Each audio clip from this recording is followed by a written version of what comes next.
This week, Fujian province endured one of the most severe weather events of this year's typhoon season as Typhoon Yanglu, internationally known as Podul, made a second landfall after sweeping across Taiwan.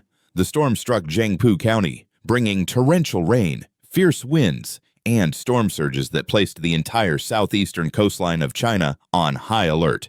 我操！我操！我靠！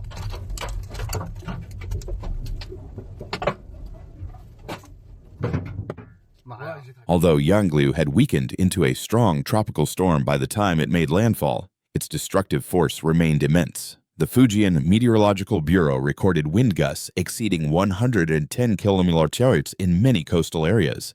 These powerful winds uprooted trees, toppled roadside billboards, and tore roofs from older buildings. Combined with heavy rainfall, storm surges caused severe flooding in coastal streets, with water rising to the thresholds of residential homes and paralyzing traffic for hours.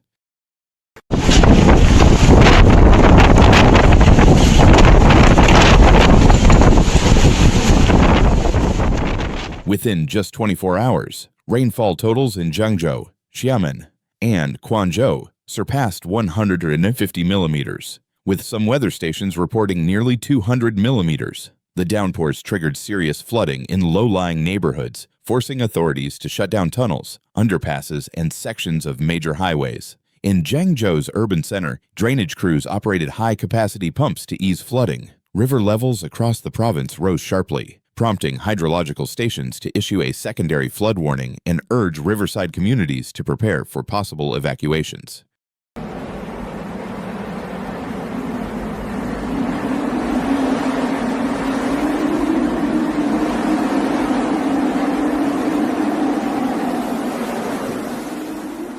Beyond flooding risks, authorities also warned of increased chances of landslides and mudflows in Fujian's southern and western mountainous counties, where the ground had already been saturated by previous seasonal rains. Residents in these regions were advised to closely follow local alerts and avoid traveling on mountain roads.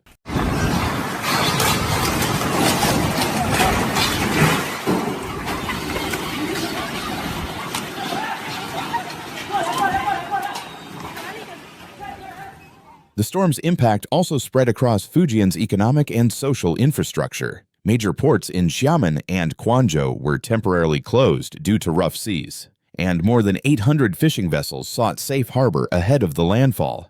Maritime transport was disrupted, while ferry services across the Taiwan Strait were suspended entirely. High-speed rail services were also restricted or halted along certain routes for safety reasons. Schools were closed, and many public events were canceled or postponed.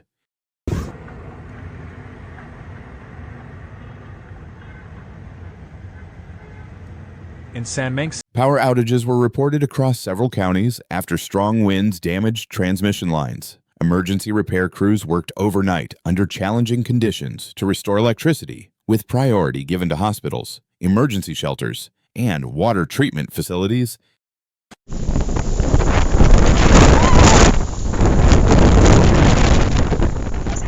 While Fujian bore the brunt of Yanglu's fury, the storm's outer circulation also lashed eastern Guangdong province. Cities such as Shantou and Chaozhou experienced heavy rainfall, strong winds, and localized flooding, though the overall damage there was far less severe than in Fujian.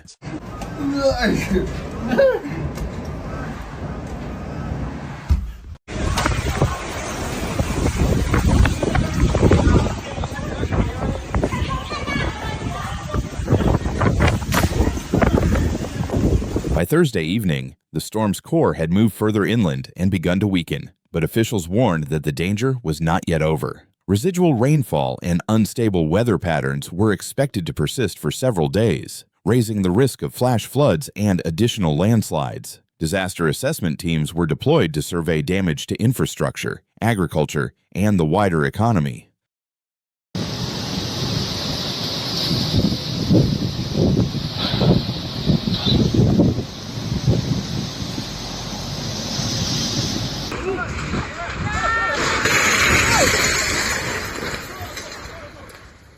Yangliu's passage through Fujian once again underscored the province's vulnerability to tropical cyclones. Experts stressed the urgent need for stronger investment in early warning systems, proactive evacuation measures, and coordinated interagency response strategies to minimize future casualties and property losses. The storm also served as a stark reminder that under intensifying climate change, extreme weather events will continue to challenge both local and national resilience.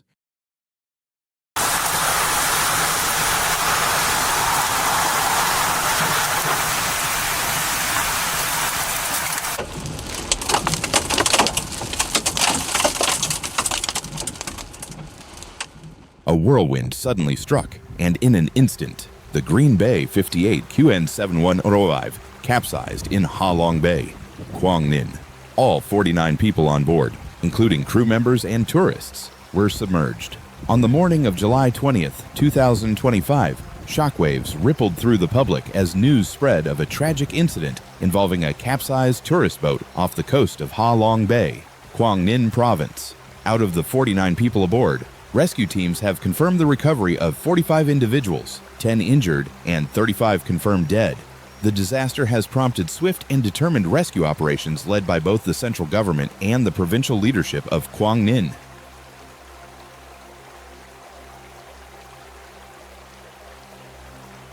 Rescue efforts were launched immediately after the incident, operating non-stop through the night under the direction of the Prime Minister and the Deputy Prime Minister. The ill-fated vessel, the Green Bay 58, was salvaged by the authorities and towed to shore for further investigation. Search teams continue their work around the site to ensure no one remains unaccounted for.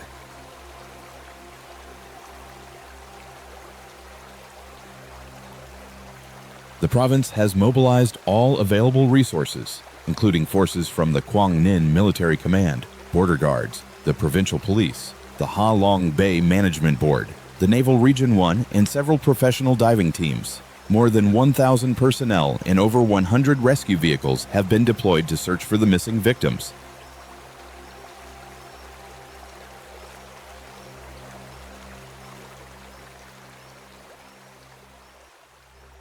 Throughout the night of July 19, 2025, Deputy Prime Minister Tran Hong Ha was present on site, coordinating efforts alongside local leaders to ensure rapid and safe rescue operations under challenging conditions. The government has pledged financial assistance to the victims, with each family of the deceased to receive 25 million VND and 8 million VND for those injured.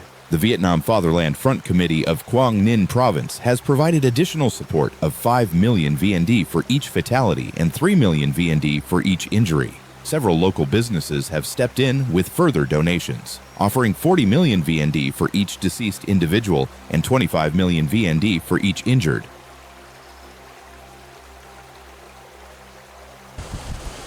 The boat involved in the incident, Green Bay 58, was carrying passengers on a sightseeing tour of Ha Long Bay.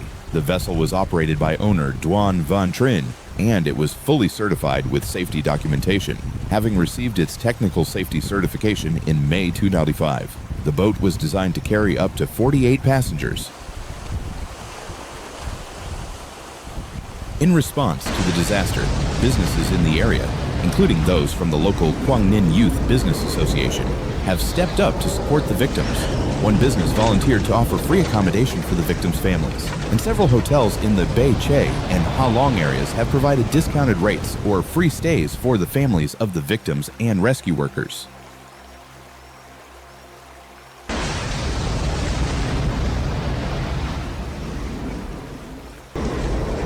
The provincial government has also announced that they will cover all accommodation and funeral costs for the families of the victims staying in Quang Ninh. These acts of kindness reflect the region's quick and humane response to the tragedy.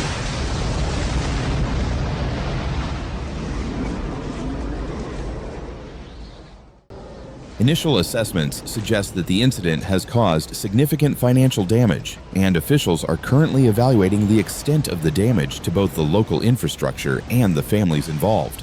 In the wake of the disaster, there has been a call for more comprehensive safety protocols for tourist boats in the area. The local community is working closely with rescue agencies to ensure that lessons are learned and that such incidents do not happen again.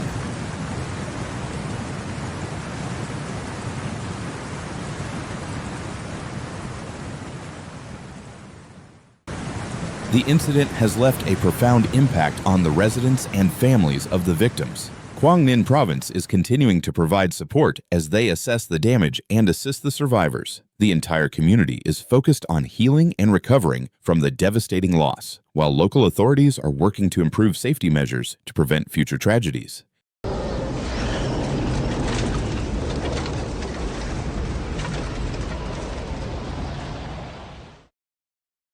On July 19, 2025, at approximately 3:15 p.m., Lieutenant Colonel Phan Van Quân, the team leader of the border guard post at Han Gai Border Gate, received a phone call from Mr. Bui Quang Tuan, head of the international passenger port of Ha Long.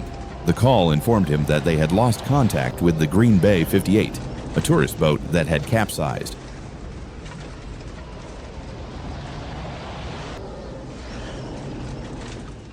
After hearing the situation from Lieutenant Colonel Quan, the commander of Han Gai Border Post immediately contacted Lieutenant Colonel Lei Ledung, the deputy post commander, to implement rescue operations.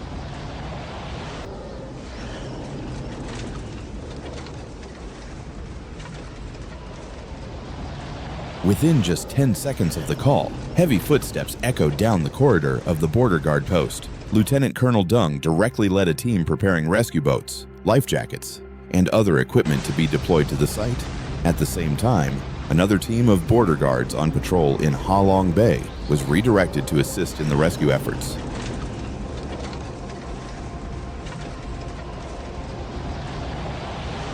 We understood that the quicker we acted, the better chance we had of saving lives, so we made sure to deploy the fastest response possible.